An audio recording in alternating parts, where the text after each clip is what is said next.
రైతన్న మీకోసం అనే కార్యక్రమం గురించి చక్కగా మా రాజేష్ రెడ్డి, మా తెలుగు మహిళ, ఇంకా అనేక మంది, మా సుమతి, మా సుబ్బానాయుడు, మా బాలాజన్న అనేక మంది వివరించారు. మీకు ప్రత్యేకంగా మళ్ళీ నేనేం చెప్పేది ఉండదు.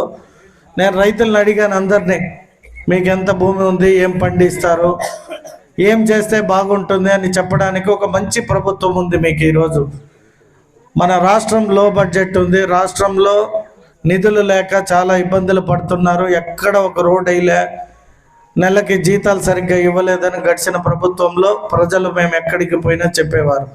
ఈరోజు నెల కరెక్ట్గా జీతాలు వస్తున్నాయి అధికారులకి. రోడ్లు వేయాలి అని మేము పోయి కోరుకున్న తక్షణం రోడ్లు వేయమని చెప్తున్నాడు ముఖ్యమంత్రి. అలాగే రైతులకి ఏ కష్టం వచ్చినా కూడా, మామిడి రైతులు మామిడి పంట పండి 8 రూపాయలకి అమ్మామన్నాడు. అప్పుడేగా మా వెంకటముని రెడ్డి ఎక్కడో వేలూరులో అమ్మినానని చెప్పాడు.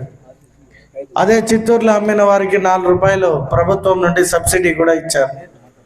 ఇవన్నీ ఎందుకు చెప్తానంటే, చంద్రబాబు నాయుడు అనే వ్యక్తి రైతు కుటుంబంలో, 2 ఎకరాల రైతు కుటుంబంలో జన్మించి ఆయన పడిన కష్టం, రైతు విలువ తెలుసు. కాబట్టి చిన్న చిన్న రైతులు బాగుంటేనే ఆ రాజ్యం బాగుంటుంది. ఆ రాజ్యం బాగుంటే దేశం బాగుంటుంది.